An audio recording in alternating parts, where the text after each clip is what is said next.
خير يا محمد في ايه؟ ايه بس خير بقول لك ايه، عايزك في موضوع ولا هنكلمك فيه ما تبلغليش فيه خالص. ايه الموضوع اللي انت جبتني على ملا وشي كده؟ امسك بس مفتاح شقتي ده. يبقى هو مفتاح شقتك بتديهولي ليه يا عم بس امسك اللي نقول لك عليه تسمعه، ونقول لك هتروح تفتح الشقه عندي تمام؟ وهتخش على مراتي وهتفتح اوضه النوم وتدخل عليهم، مالكش دعوه بقى. انت عبيط يا ابني. يخرب بيتك يا محمد، انا مش عارف ايه اللي خلاني اسمع الكلام.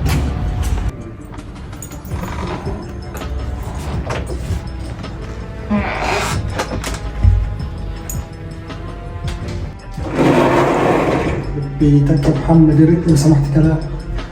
اوضه يمين اوضه شمال، مش هو ده اللي على الشمال. يا لهوي انت مين؟ انت دخلت هنا ازاي؟ ما تخافيش والله. حرامي انا عارفه. والله ما تخافي ما تخافيش، انا مش جاي اسرقك ولا حاجه. انت مين؟ دخلت بيتي ازاي؟ قولي نفسك بس وتعالي.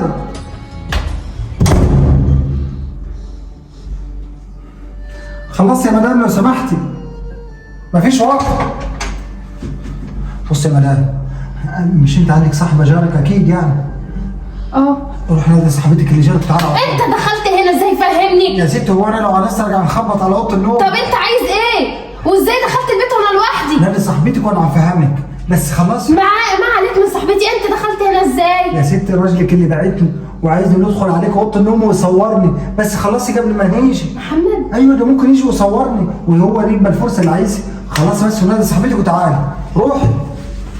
خلاص يا ست هاني. بص يا جماعه بقى، انا دلوقتي معاكم لقطه. دلوقتي دي مراتي نايمه مع واحد، انا دلوقتي هنفضحها، ما تستغربوش ان انا هنفضح مراتي. بصوا قوم يا خاينه. خاينة؟ ايه ده؟ تفضح مين يا واطي؟ تفضح مين؟ اخس عليك اخس. مين انتوا بتعملوا هنا؟ نعمل ايه؟ مين دي؟ كنت عايز تفضحني انا يا محمد بعد العشره دي كلها؟ ايه ده يا بسيونة اللي انت عملته ده؟ انت كنت مفكرني مش راجل للدرجه دي عشان نفضح مرات صاحبي؟ تفضح مراتك يا محمد؟ يا عم عشان ايه؟ يا عم اللي انا قلت لك عليه تعمله يا عم، انت كده ورطتني مع امي يا بسيونة وكده مش هينفع. انت راجل انت راجل انت، والله العظيم خساره فيك الصفه دي. يعني عشان اطلق مراتك لازم تفضحها؟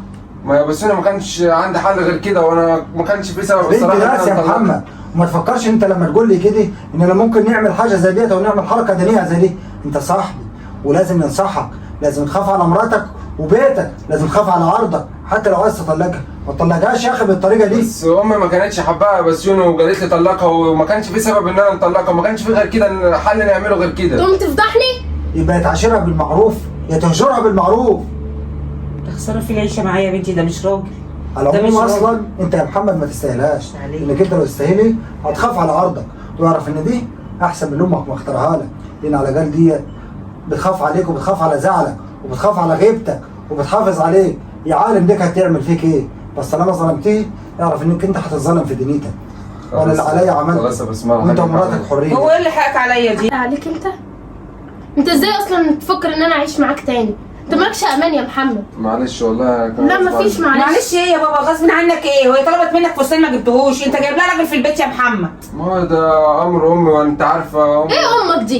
ايه امك اللي تخليك تعمل فيا كده؟ يعني لولا صاحبك ده اللي طلع عنده ضمير وابن ناس ومحترم قال لها خبطي على جارتك وهاتيها معاكي وفهمنا الموضوع.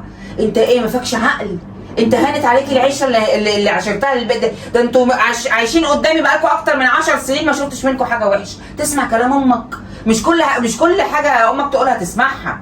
عيب يا محمد عيب. اخر مره بالله عليك. لا مش اخر مره، انت مالكش امان، مالكش. انت متخيل انت عملت ايه؟